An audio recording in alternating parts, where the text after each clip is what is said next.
Kisangani eza kozala risque na bitumba moko ya makasi. Généralement, ce que les a toujours un message. Namoni banguna ya mboka na biso kokota na mboka ya Kisangani. Pe namoni trouble salami na Kisangani makasi. Mais eloko ekamusinga namoni bango bakoti na nzela ya Kindu. Bakoti na Kindu ti baye kobimela na rive gauche ya Kisangani. Kota na rive gauche ya Kisangani, babandi massacre na rive gauche ya Kisangani ti bakatisi na rive droite. Nzamba yebisinga makambu oyo esalama na 2000 na Kisangani. Oyo ebundisa mboka mibale différent na mboka na biso. Eza ko risquer koya kozonga lisusu. To bondela makasi pona Kisangani parce que les choses que je vis pona Kisangani ezalaki un peu terrible.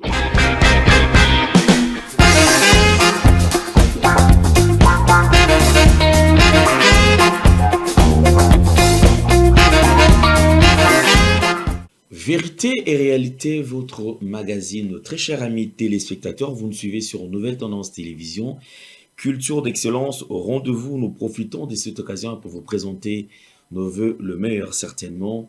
Partout où vous êtes en train de nous suivre, nous souhaitons que l'année qui va commencer soit une belle année bien sûr pour tous. Et surtout que chaque projet puisse atteindre son objectif. Comme nous avons toujours souhaité. Alors, dans quelques jours, nous allons devoir dire au revoir à l'année 2025 et dire bienvenue à l'année 2026. Joyeux Noël, bonne année et comme d'habitude. Alors, à travers cette nouvelle rubrique, nous allons vous proposer les différentes émissions bien sûr, sur Nouvelle Tendance Télévision. Et ces émissions, ce sont des émissions qui ont annoncé quand même des choses. Certainement, il y a, à travers ces émissions, vous pouvez comprendre qu'il y a certaines choses qui se sont réalisées. Pourquoi? Parce que toutes ces choses ont été dites ici, sur le plateau de Nouvelle Tendance Télévision. Et il y a également des choses qui ont été annoncées dans la émission, ou peut-être mais aujourd'hui, c'est une manière quand même de vous faire revivre ces différentes émissions, une manière de vous faire revivre encore ce qui a été dit et surtout d'être très prudent. Si quelque chose s'est réalisé, alors soyons prudents pour ce qui n'est pas encore réalisé. Donc, d'un jour à un autre, on peut être surpris, bien sûr, par un événement, mais au moins à travers cette nouvelle rubrique, ils ont permettre biso de l'attention en suivant et ces différentes annonces. Vous allez la kisabiso makambu oyo toko vivre makambu oyo et ko salama pe makambu oyo nzambe azali kotalisa au travers bien sûr il y a différents serviteurs naïe. Encore une fois de plus, nous allons suivre alors une par une et jusqu'à ce que nous allons toucher bien sûr à la toute dernière émission. Encore une fois de plus, meilleurs vœux, je vous laisse suivre cette émission bien sûr, toujours avec Nouvelle Tendance Télévision et spécialement dans Vérité et Réalité. Je vais peut-être, avant de suivre cela, je vais vous annoncer encore parce que à travers Vérité et Réalité, comme vous pouvez le constater derrière moi ici, voilà, vous voyez, il y a Vérité et Réalité.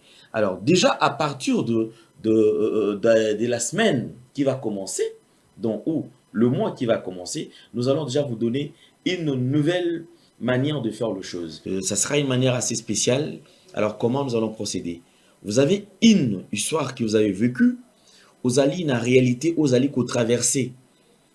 Yomoko, vous allez témoin au cœur na yango, vous allez na likambo oyo eronjaka motema na yo, vous allez na besoin au partager na bandeko.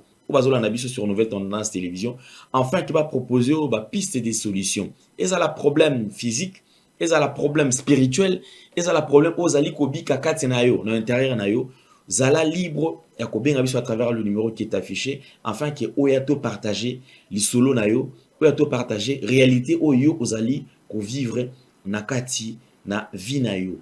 Bande ko bazola na biso ba ko proposer biso ba piste de solutions et pourquoi pas, ceux qui ont des problèmes spirituels, on va recourir bien sûr aux serviteurs de Dieu crédibles, je dis bien crédibles, qui vont peut-être vous aider, qui vont peut-être sungayo na lolengini no kikozwa, soit délivrance ou piste des solutions. Donc, à travers cette nouvelle rubrique, comme je viens de le dire, donc, vérité, réalité, ils allaient changer le linga au sein de la makambo. Les besoins, donc, vous allez changer la manière de faire les choses. Alors, vous allez aider les contacter biso afin que tu partages. Na wembela bino na sala plateau izala vraiment spécial pour tout sur la peine na bokibi surtout to fanda ensemble afin que tu partages le problème aux alliés qu'on traverser. Merci beaucoup.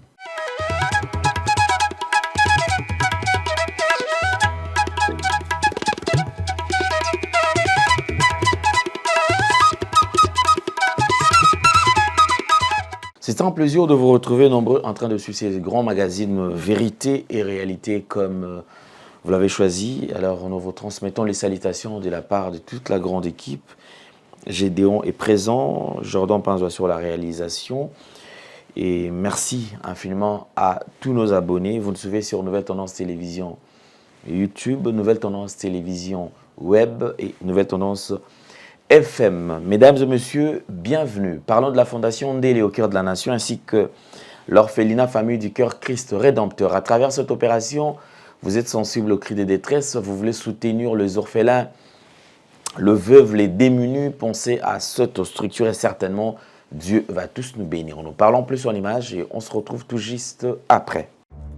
Dans les soucis de vous informer, divertir et vous former, Nouvelle Tendance, votre chaîne, met à votre disposition des applications, radio et télévision. Comment installer? C'est simple. 1. Rendez-vous sur Play Store ou App Store. Tapez TVNT pour la télévision et RNTFM pour la radio. Pour répondre à vos préoccupations, contactez les bureaux. Merci pour votre acte de bienveillance. C'est compliqué, en fait, Abraham...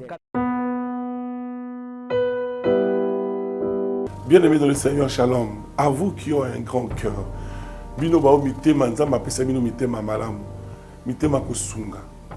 Fondation Alain Ndélé na orphelinat Christ Rédempteur, bana posa na bino, bana posa lisungi na bino, bano baboti bakenda, bano bazala moya kotanga te, bato bana besoin lisungi, bino bato bona mitema malamu, to na posa ya lisungi na bino na orphelinat Christ Rédempteur, la Katia Fondation Alain Ndélé.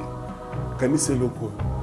Eza yondolo bakie, ozanzambe ya bana bitike, yo mokolo bakie, osungaka basi bakufela mibali, pona nini pasi ya boye o nzambe. Ils ont besoin de vous, de votre pain, de votre bouteille d'eau, de votre soutien. Et ça serait une bénédiction pour vous. Pour votre famille. Que Dieu vous bénisse. Merci Banakin, Bana monde entier. Maxi bien-être. Sougala café, logo na mêlé logo mais logo est amabé. Il y a bien pour na panne technique mais ko sale la on ndenga mabete sale la ngo pona mama. A célibataire to lingi bino ate so maga boma mukolo bala pourtant mzo ba produire en sute Maxi bien-être yango yo lukango benga ndekonanga Alain Ndélé ye mutu ayebi esika ko fournir yo autant que tu veux $35 ezebele na kati sobo melika moko de joga bien be hémorroïdes banini tout ça bilia lia vanda musala banini et réparer yo système ya break et réparer le fonctionnement. Fonctionnement, il y a break de break, donc il peut son fonctionnement bien. Tout comme les Congolais, toujours gagné le match. Ils ont défaite, pas de technique en plein match, c'est pas bon. Ils ont là et local. Là, c'est éviter de dire, surtout les pasteurs, ils disent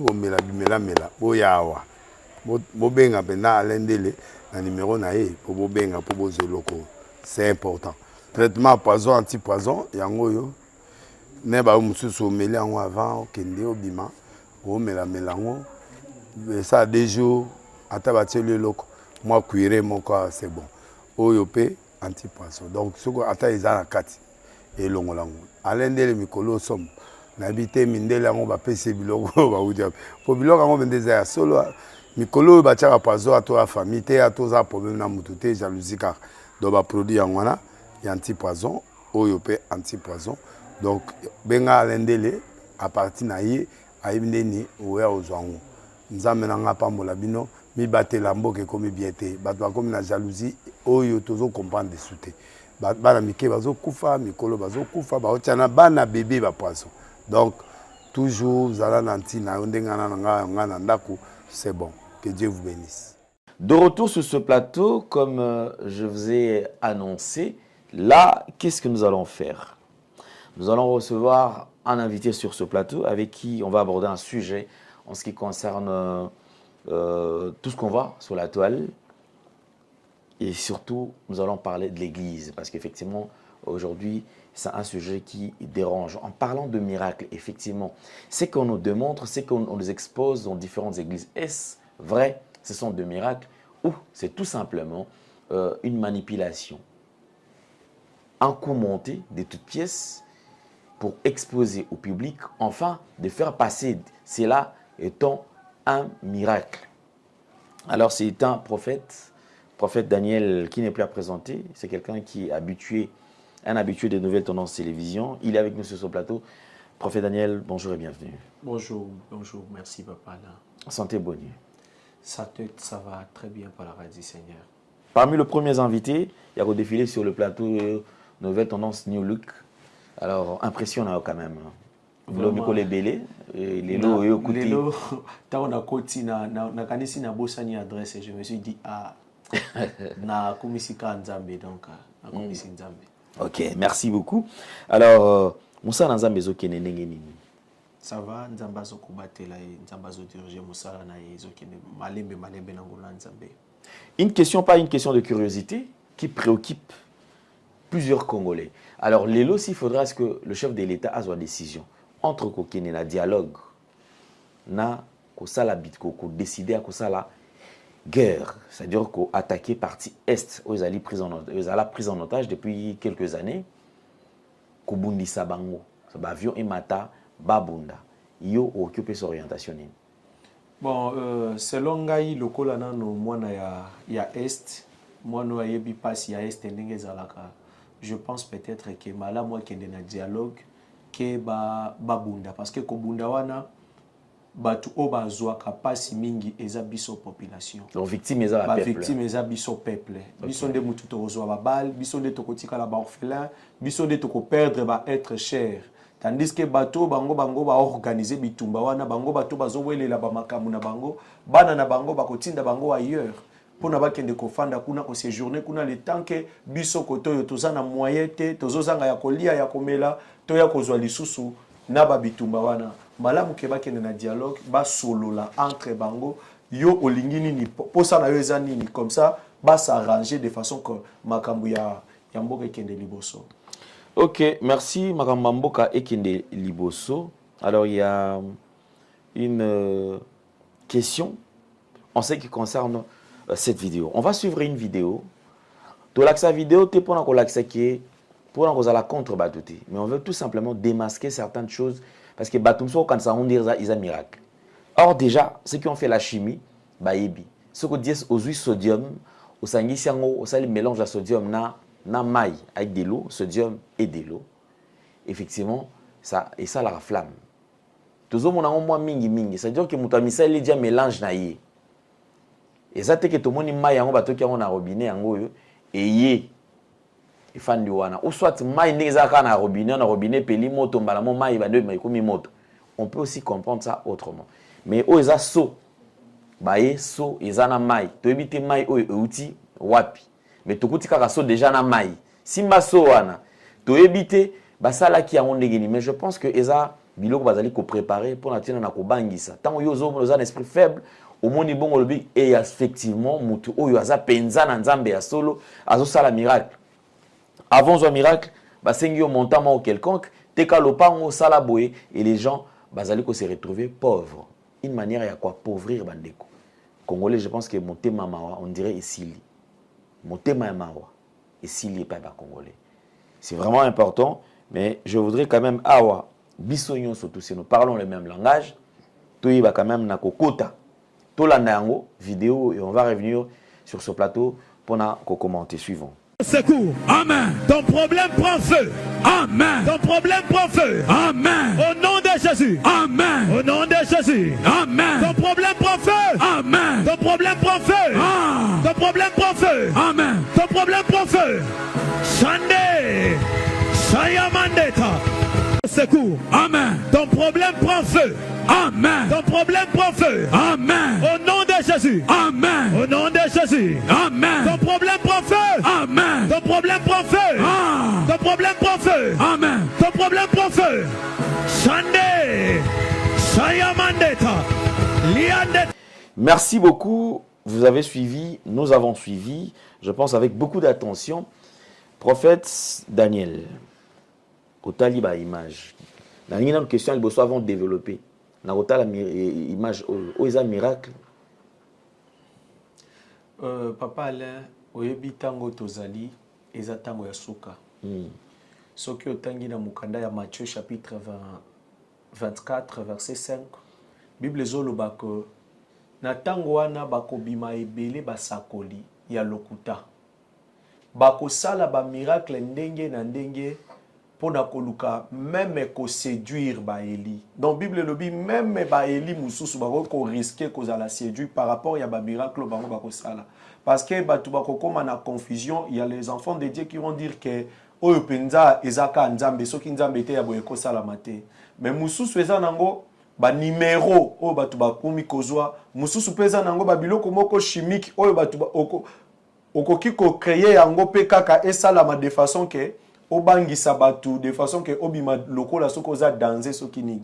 Ce sont les choses oyo bana nzambe sengeli to comprendre que toza na tango asuka. Bisakoli ya Matthieu chapitre 24 yango wana alobi que ils feront des miracles, ils feront des choses oyo et koluka ko séduire bana na nzambe. Tango natali image oyo nanga moko epesi ngai koseka parce que namoni c'est purement la comédie au total à ba film en Nigeria. Oyo eza bonzambete. Mais mon pépé comme quand même d'après aux hommes le ils nini au fait ils surtout ba jeune tozo mama dumsusu na moni emo nani moni pe bishi ma perdo sala biloko yo je ne sais pas en fait tozo qui ne wapi na makamo et surtout plus ça ba jeune or kala to ebiki na série nzamela mtango tozo na qui na ba évangélisation aux hommes na ki jeune azo pela miracle les autres la mais te que à monter que ba ke évangélisation moni ba chante ba ke on va prêcher. Baki bakutana mutu azobela penza papa azotelema te gravement malade. Bakomi place wana baliyambisi papa na Yesu lokola mokonzi pe mobikisi. Babandi koteya ye. Ero babandi kaka losambo. Nanu kutele bazoyembela na nzambe. Miracle sala mimbala moko. Papa le omoni oya lelo ekoki ko sala mabombo te pourquoi parce que je crois l'autre fois dans le baki ba façon biso tondimela ki nzambe na lolenge ezo sala mana Kinshasa awa c'est différent.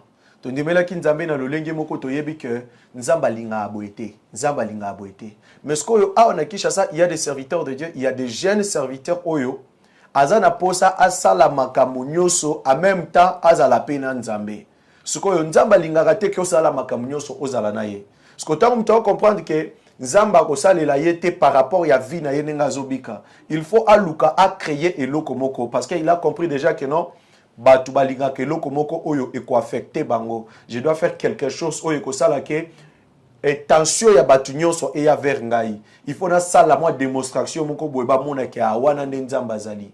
Or eza nango ba biloko na bango baza ko créer pona koluka kaka ko. Lelo papa le mutu aza na capacité ya kozwa meme ata poupée aye kolona ngo liboso a lopango na yo pe robima na tongo obimisaka mutuka na yo boya telemi kotia pine ya mutuka no awa te balone lui eloko or ye moko ayaki aye kolona eloko wana pe yo pe wana ozongi sima baloni eloko na ndeni nini abandi ko timoli bimisa obimisa boye ozaki na rendez-vous notam susu ya mbongo moyo bima susu ezate ko bima te balone la ki eloko a osala accident. Et puis au PC. Ce sont les choses qui se passent aujourd'hui. Pour nani batu baza kozela te konzamba sala na kati na bango. Bakomi ko sala la maile na bango. Moi, je connais un pasteur, tokenda ko sala séminaire na église na ye papa le pasteur ayebisanga ya lobi azo coopérer na mwana ya église. Mwana ya église asambelaka epai na ye mais ko ba para ya mwana wana basambelaka epai na ye te. Et le pasteur a sololi na mwana wana azalaki mwana ya mwasi na bombi kombo ya pasteur. A sololi na mwana wana pesi mwana wana liboke moko bakanga na basinga ya rouge batia babiloko na kati bakoma bakombo ya batu batia mbongo 500 francs bakanga kanga na singa ya rouge bapesi mwana wana bayebisi ye balobi kende kotia yango na se ya mbeto na bino. Mwana wana tie na se ya mbeto na bango a invité pe mama na ye na église. Mais bango basambela kanga te loko ezaki séminaire a insisté mama na ya ka église. Ta oka mama na azokota bomba moko prophète atelemi. Nde nazoloba bakanga fi na bino. Na se ya mbeto na yo eza eloko eza wana bokombaka wana mikonyoso bomona kango te mais ba protocole bazokende siko bokende na se ya mbeto ya mama obobimisa ba protocole babimi na mama wana bake na se ya mbeto babimisi mama kamwe ndenge nini ayebiti na se ya mbeto na nge eloko ezali. Or il a coopéré avec l'enfant neti eloko ozomona oyo soki ezalaki pena miracle ya solo po mutu na kati ya nzoto ya mutu mwa somo ezalaka ata yoza soki ndenge nini so kutana eloko moko zaki ko s'attendre nango to ko situka tala ndenge garçon wana zo ningisa kantine wana moto epeli na kati ya kantine asituki te abangi te eloko moko te même Moïse tango azo mata na ngomba moto bandi kopela na nzete bible bi Moïse asitukaki Moïse abina baluka na tala miracle ndenge nini on azomona parce que zaki eloko moko zaki étrange pona ye Moïse alinga baluka tala ndenge nzamba eko benge na kati ya nzete wana. Mais garçon, il est très à l'aise. Il a qui s'est mis déjà que Bayo Kanaki. Il a qui préparé. Moral d'ailleurs, il a bien préparé que non. Mote kopela wana. Tant que mote kopela, kobanga na ote simbala katini pour saluer l'autre côté.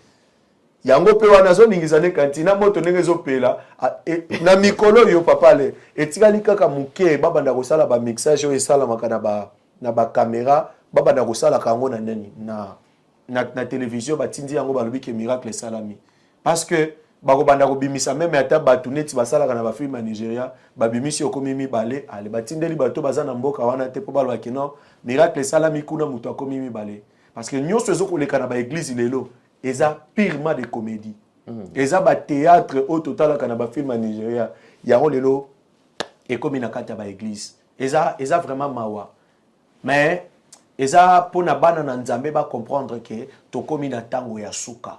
Yes. Bilembo ya Matthieu chapitre 24 verset 5 ekokisami alobi ke bakoya ebele bakosala bikamwa bakosala ba makamu mususu oyo ke bakoluka pona ba séduire. Donc objectif na bango ezali ke bakufa bango mokote ba séduire même ba Eli même ba obaza ba bengami ya nzambe ba séduire bango. Donc nde mission na bango ya ngwana. Merci beaucoup. Alors, je voudrais quand même que tout ça, la réaction par rapport à l'actualité, parce que plus tu allais dénoncer, plus tu vas changer la méthode. Mais je préfère de développer la méthode pour dénoncer pour que on va changer de méthode parce que tu épargnes quand même quelques personnes au Vaticali. Papa, vous savez, les mal les actes, ils allaient pas ya bandeko oyo balingi lilo banzambe te me balingi ba miracle. Bangonde bazo tomber na ba maboko ya batu ya ndenge wana. Les gens qui n'aiment pas écouter Dieu alingi kaka comédie. Oyebi papa ale na kamwa ki komona mukolo mususu prophète afandi na plateau boye azo sala émission bato mususu baye bakoti en pleine émission prophète azui micro apesi pe bato wana micro yonde pasteur na bango osambela kepa na bango zamba yebisi ngai yokuto bimaka na mwasi wana. Est-ce que c'est vraiment les choses de Dieu ou bien ça eloko ba yokani balobi keto scénario donc comme le théâtre ne va ça la théâtre pe pasteur pe afukami limbisa ngai papa limbisa na fandi na nonga moko na komi ko seka bita théâtre bato bazo sakana na bana nzambe tout cela pour que bana nzambe ba ba yebi na bango lilo bana nzambe te ba mona kaka babi azolo ba makambu ya solo pasteur nini o aza na église na ye kondimatique église na ye po aya osambwisa ye na miso ya batu nyonso batu balanda ye akobatela même asenga pe pardon pasteur asali loko azotomboka lingi atomboka bi fire pasteur akwei na se akangami na penda théâtre batu bazosakana na nzambe oh là là là là eza vraiment pas si mokola suka donc bana nzambe totangaka liloba na nzambe parce que soki totangi liloba na nzambe eza bamiracle mosusu okotalaka boye okomprendre oyo eza nzambe te oyo eza nano bonzoto eza awa eza mpe na mosusu okotala yo moko comprendre ke non nzambe azosala miracle ya nzambe ezwaka ta moto omoni mpenza ke moto azobondela nzambe azobondela na liloba ya nzambe oyo eza kaka bakomedi ya bamasolo nzambe ayebisinga sala boye leka boye non. Très compliqué. Merci beaucoup, prophète. Tu n'aurais pas quand même un sujet, mais on n'a pas de choix. Il fallait tout le bélaon quand même pour ça la paix bien. Alors nous allons généralement ce que les choses ont toujours un message. Quel message au le tambolinango au nous transmettre là-bas en Nzambe? Oui, papa le nazaki ko bondela parce que tozo mokumba ya ko bondela kapona mboka nazaki ko bondela pona mboka namoni banguna ya mboka na biso kokota na mboka ya Kisangani. Pe namoni trouble salami na Kisangani makasi. Mais eloko ekamusinga namoni bango bakoti na nzela ya Kindu. Bakoti na Kindu ti baye ko bimela na rive gauche ya Kisangani. Kota na rive gauche ya Kisangani babandi massacre na rive gauche ya Kisangani ti bakati si na rive droite. Batu nyonso bazalaka na Kisangani bayebi ndenge Kisangani ezalaka Lubunga na ngambo ya rive droite. Na kata vision parce que nazalaki na Kisangani ya un peu longtemps na kata vision na moni batu wana bakoti na rive gauche na nakoma te na suka na Kisangani na rive droite na moni batu wana bakoti na rive gauche bauti na nzela ya kouta Kindu balekiti na rive gauche et puis baye kokatisa bakoti na rive droite et na moni lokola ba envahir Kisangani mobimba ezamba yebisinga to bondela makasi parce que Kisangani eza kozala risque na bitumba moko ya makasi. Nzamba yebisinga makambu oyo esalama na 2000 ans na Kisangani. Oyo ebundisa mboka mibale différent na mboka na biso. Eza ko risque koya kozonga lisusu. Parce que na 2000 ans na Kisangani batu mboka mibale babundaki ba Rwanda na ba Uganda babundaki na Kisangani. Et makambu wana ezo ko risque koya kozonga lisusu na Kisangani et puis ekozala mabe mingi pe batu bakokufa ebele. Mais le sambo na biso, le sambo na ngai pe le sambo abana nzambe nyoso ba obaza na posa ya Congo et kosala eke nzambe a épargné biso. C'est pourquoi nazwaki ta ya kolobake na ya ko présenter yango epa ya bana nzambe nyoso ke to bondela makasi pona Kisangani parce que les choses que je vis pona Kisangani ezalaki un peu terrible. Message nazalaki nango yango wana. Merci beaucoup pour le message. Alors généralement après message tu tika quand même quelques minutes. Il y a qu'au remonter moral là-bas en Nzambe, qu'au exhorter bango. Effectivement, comme la Bible nous dit, racheter les temps car les jours sont mauvais. Une exhortation morale là-bas en Nzambe, et qu'on ça la chose qui est belé, bah on qui n'a pas de distraction, bah on a distraction pour que base à la sauver. Merci beaucoup.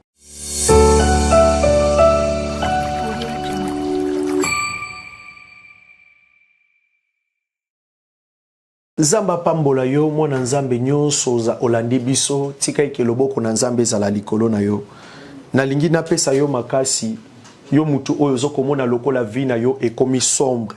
Bible lobi na Matthieu chapitre 5 verset 14 Bible zoloba ke bozali lumière ya mokili bozali ville oyo bozali situé likolo ya montagne bozali mwinda orke mwinda bapelisaka yango te pona kotia na se ya mesa bapelisaka mwinda pona kotia likolo ya mesa esika nyonso okozala esengeli ol briller esengeli lumière na yo et éclairer partout esiko kozala mais okomi ko constater lokola na vie na yo makambo ezo ko ale lisusu te molili ekoti makasi na kati ya vie na yo na lingi na biso loko moko na tango ozolanda ngai ezana mutu moko o azana makoki ya kozongisa lumière na yo oyo mokili na molili bayaki ko étouffer yango ezana mutu moko azana capacité ya koya kozongisa mwinda na yo vie oyo za ko mener eza réellement vie na yo te vie ba situation oyo zo lekelela eza ba situation yo koki ko lekelela te na lingina memelo ka sango moko ya mutu moko oya kufaki na ekulusu pona bomo ina yo pona koya kotia lumière na kati ya bomo ina yo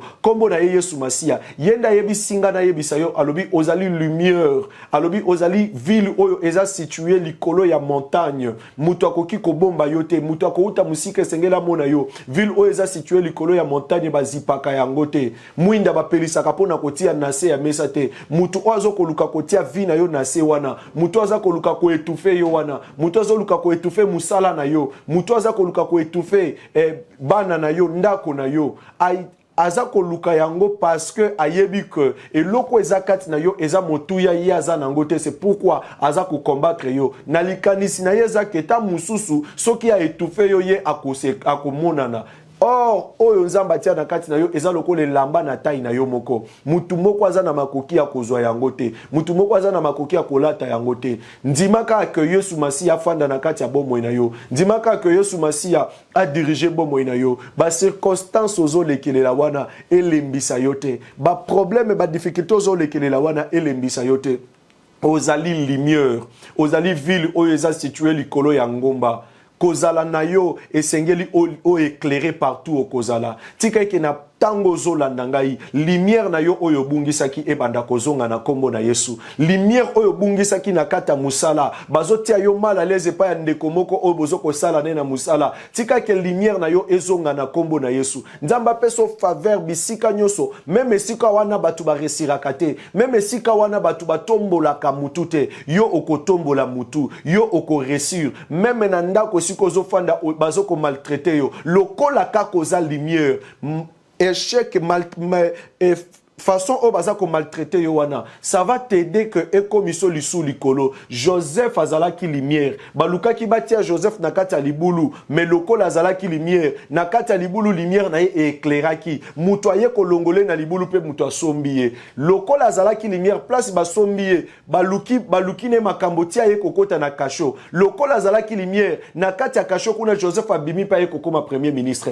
Et si kanyo so baza koluka komema yo, lokola oza lumière oko éclairé kakawana, ata baluki ko enterrer yo, place bazo luka ko enterrer yo, bato ebele babosa na kake mwana nzamba azalaka lokola fruit po ebota malamu fale bakunda yango, lokola bango bazo luka ko enterrer yo, baza ko bosa na ke bazo kunda nde yo. Vi na yo za lokola lisolo Joseph azalaki fruit po ebota malamu fale bakunda yango babwaka ke na kati ya libulu, tango ba ekolongole na libulu fruit po ebota, tango basilisi kokunda il faut poso nango ya likolo elongwa yango balongola ki ye elamba, et puis bazui bateki ye bazo bosa na kendenge bazo longole elamba ezande poso o ezaka likolo ya fruit elongwa po fruit epanzana ebimisa sikoyo mbuma ebimisa sikoyo nzete na kati. Vi na yo mutu nyonso aza koluka ko enterrer yo abosa na te que aza kolona nde yo, aza koluka ko préparer nde avenir na yo, mutu nyonso aza ko combattre yo azo telo nde ba escalier po omata tika ke o éclairer partout au kozala na kombo Yesu Masiya.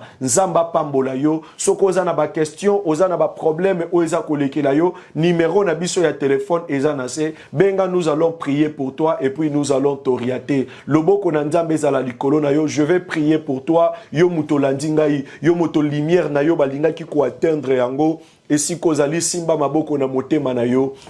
Éternel Dieu nazo sambe la pona bana na yo, tika eke nzambe lumière o balinga ki ko boma na kati na bango e banda kozonga na kombo na Yesu Kristo. Lumière o baboma ki na musala papa o nzambe ezonga na kombo na Yesu Kristo. Bana no bazo mona lisu clarté liboso na bango, po que diable aye pona koluka ko étouffer lumière o atie liboso na bango. Seigneur na déclaré lokola mosali na yo, et que lumière o balinga ki ko boto la bango ezonga. Lumière o balinga ko boto la na santé na bango ezonga. Bamona pole na vie na bango, bamona pole na santé na bango, bamona pole na makambu nyonso, parce que nzambo lobi bazali mwinda, bazali ville oeza situé likolo ya montagne, bakoki jamais kobomba yango, na kombo ya Yesu Masiya. Nous avons ainsi prié. Amen. Nzambe apambola yo.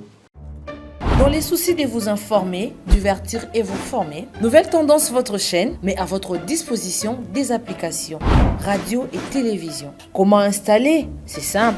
1. Rendez-vous sur Play Store ou App Store. Tapez TVNT pour la télévision et RNTFM pour la radio. Pour répondre à vos préoccupations, contactez les bureaux. Merci pour votre acte de bienveillance.